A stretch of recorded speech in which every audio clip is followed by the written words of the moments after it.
Здравейте и добре дошли в моя най-нов проект, а именно този подкаст. Името, с което реших да назова този подкаст "Не спирай да търсиш", се роди от нищо в съзнанието ми преди няколко вечери. Вдъхновена от живота, както моя, така и на хората около мен, с това име искам да ви споделя и мотивирам да не спирате да търсите себе си, смисъла на живота си, да не спирате да търсите по-доброто и красивото във всичко и във всеки. Да не спирате да търсите развитие, както душевно, така и интелектуално, физическо, психическо. Да не спирате да търсите всичко онова, за което сърцето и душата ви копнеят. В интерес на истината не е необходимо да крия или лъжа, че се притеснявам това да говоря пред вас. Тъй като съм откровена във всичко, което пиша в страницата си, сега смело мога да заявя, че съм дори още по-притеснена. Нямам представа какво ще последва с този подкаст и дали някой изобщо ще ме слуша, но пък не ми пречи да опитам, нали така? Правя кратко пояснение. Тук ще си говорим за нещата от живота, за смисъла, за взаимоотношенията, за чувствата и емоциите, за нещата, за които не желаем да говорим и много други. Общо взето, подобни теми, за които пиша в страницата си, ще ги дискутирам тук, с тънката разлика, че тук мога да си позволя всичко това да бъде една идея по-дълго. Наясно съм, че не всеки би искал да стои да чете безкрайна публикация във Фейсбук на дадена тема. Слушането е много по-лесен и удобен начин за възприемане на всякакъв вид информация. Един интересен факт за мен. Не обичам да говоря. Никак. Винаги съм била тиха, мълчалива и рядко се отпускам да бърборя. Характерна моя черта. Хората, които ме познават, много добре знаят това. Та идеята да стоя тук и да говоря на глас за всичко и онова, което мисля и което ми тежи, е някак доста натоварващо за мен. Но все пак всяко ново начало е такова, нали? Чудих се каква да бъде първата тема на този подкаст. Истината е, че теми има много и можем да говорим за хиляди неща, но реших да подхвана една такава, която съм сигурна, че повечето от нас ги дерзае.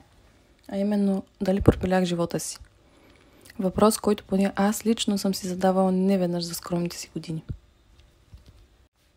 Истината е, че повечето хора няма да отговорят откровено на този въпрос. Защо? Защото не искат да изглеждат слаби пред останалите. Искат да са силни, независими и всички да им завиждат.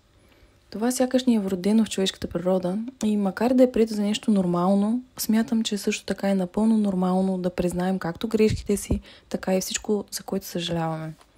Най-малкото, което може да постигнем по този начин е това, че ще ни олекне на душата, като изречем истината. Ще ни олекне на нас самите. И сега нека дефинираме какво всъщност означава да пропилея живота си. За всеки това ще е различно нещо, но като цяло за повечето от нас означава да не използваш времето си по начин, който се счита за смислен или полезен. Да пропиляваш възможности, да не постигнеш нищо в живота си и дори да чувстваш съжаление за изгубеното време. Да пропилееш както времето си, така и развитието на някой талант. Да не успееш да създадеш значими взаимоотношения с другите хора. Може би дори и на теб, слушателите, се е случило да си казваш тези думи или да се чувстваш по такъв начин. Аз лично смело твърдя, че през по-голямата част от живота си съм се чувствала така. Така че нито аз съм сама в това, нито пък ти. Хората казват, че никога не е твърде късно и че винаги можеш да сбъднеш мечтите си. Стига да си решил наистина да направиш това. Тези думи са красиви и вдъхват надежда, но понякога са доста изтъркани. Истината е, че само желание понякога не е достатъчно. Трябва си действие. Но едно от най-важните неща може би е да не се страхуваме от неизвестността и от провала, който може да последва. Познавам толкова много добри и интелигентни хора, които могат много, но именно страха от провала и вечното съмнение в способностите им пречи да разкрият потенциала си и да постигнат всичко онова, за което мечтаят. И така с това несбъдване на нашите мечти достигаме до етапа, в който се чувстваме празни, безцелни и едва ли не пропилели живота си. Тези чувства определено не са никак приятни и трудно се живее с тях всеки ден. Още по-трудно е, ако тези край нас живеят така, сякаш са изпълнили всичките си мисии и цели в живота си и се наслаждават на плодовете на усърдния си труд и до някъде късмет. Но това, че не сме спъднали най-съкровените си мечти, че не работим онова, за което сме си представили преди години, че нямаме перфектните взаимоотношения, дом, автомобил, вещи или какво се смятат за важно за теб, за мен и за останалите, означава ли, че наистина сме пропилели живота си? Може би. Но можем да го погледнем и от друг ъгъл. Всяко едно решение ни отвежда някъде в живота, нали? Може би сме се отказали да учим, хванали сме се на някаква работа, която просто да ни осигурява прехрана, но не е това, за което сме си мечтали. Но пък, знаеш ли, това може да е за добро, слушателю. Ако бяхме открили мечтаната работа, рано или късно отново щяхме да й се наситим и да стигнем до етапа, в който вече ни харесва и ни тежи. Или пък щяхме толкова да я обичаме, че да треперим постоянно, да не сгафим, да не си загубим работата и реално щяхме да живеем под един постоянен стрес.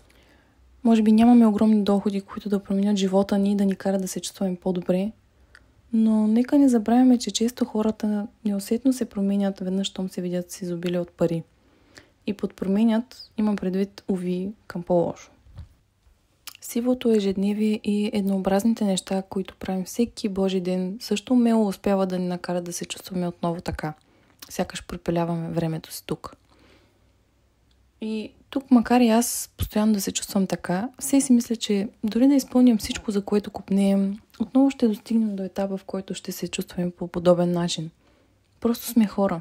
Дори да хванем най-успешния човек в света и да го попитаме дали е доволен от живота си и от себе си, дали е щастлив, отново ще се намери нещо, колкото и мъничко да е, който ще кара дори този успешен човек да се чувства унил и потиснат. Дори той също може би си задава въпроса, дали не пропилях живота си, преследвайки всичкия този успех и пари. Защото това е като един неписан закон. Имаш едно, но ти липсва друго. Имаш пари, но нямаш истински човек до себе си. Негодование. Имаш прекрасен партньор, но пък не харесваш работата си и не успяваш да се развиеш в кариерата си. Отново негодование. Истината е, че ние винаги ще сме недоволни от нещо и за нещо и ще се чувстваме по подобен начин. Още по-лошо е в днешно време с всичките тези социални медии. По цял ден сме бомбардирани от успешни хора, мотивиращи клипчета, снимки на близки, които пътуват из света, скъпи вещи, луксозни ресторанти и така нататък. Но аз съм тук, за да ти припомня да не забравяш, че всичко това е за пред света. Защото с прекрасната снимка има хиляди други направени преди нея, които са отишли в кошчето. Най-лесният пример, който ти давам, за да се замислиш на това и сам да осъзнаеш, че всичко всъщност може да е просто една дебела лъжа. Но тази тема е доста обширна и може да я дискутираме в друг епизод. Инак е хубаво, че си задаваме този прословут въпрос, защото може би той ще ни потикне да направим нещото, от което се страхуваме толкова много. Човекът е същество на навика и трудно излиза от зоната си на комфорт. И именно тази зона ни кара понякога да се чувстваме зациклили на едно място, вършейки едно и също нещо ден след ден. А реално времето върви и никого не чака. Според мен, може би най-важното в живота е именно вътрешния ни свят, както и хората, които са около нас. Затова е редно да отсеем тълпата и да оставим само истинските и добри хора в живота си. Защото каквото и да постигнем от към успех и материализъм, тези неща ще ни радват временно. Тръпката ще ни стопли сърцата, но бързо ще отмине и отново ще търсим следващото предизвикателство. Докато с хората е някак друго. С онези истинските, които ни карат да се чувстваме у дома си, където и да сме. С тези хора можем да си говорим за всичко и усещаме как всяка дума и усмивка, душата ни се зарежда с положителна емоция.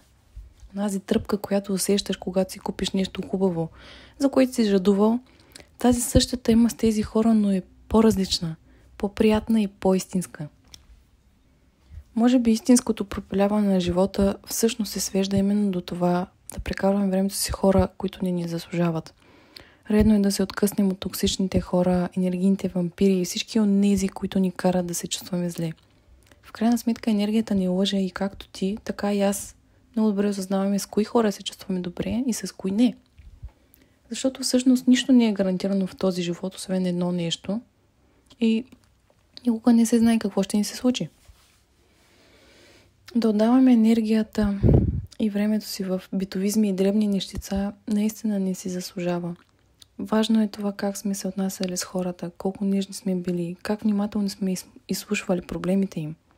Защото истината е, че човешките взаимоотношения винаги ще бъдат в основата на абсолютно всичко и че е важно как съхраняваме спомените за тях. В крайна сметка, на самият край, човек се замисля не за това какво е работил, колко пари е имал, къде е живял, а реално кой е бил до него и с него във всичко това. Ако се задавате този въпрос, значи вече търсите нещо повече. И това е прекрасно. Споделете ми какво мислите в коментарите или ми пишете, защото този подкаст не е само моят глас, а и вашият. Толкова съм благодарна на всички онези от вас, които решиха да споделят част от времето си с мен, слушайки този първи епизод. Честно казвам, съм доста развълнувана от тази нова идея и ако сте открили нещо ценно в думите ми или пък съм ви накарала да се замислите, наистина ще се радвам от сърце. Ако смятате, че тези мои думи ще помогнат на друг човек, споделете ги и с него. Все още съм в процес на изучаване на всичко свързано с темата подкаст. Наистина не знам как работи това нещо, но ще се радвам, ако оставите коментар, някоя мисъл или пък се абонирате. И не забравяйте едно, не спирайте да търсите. Никога.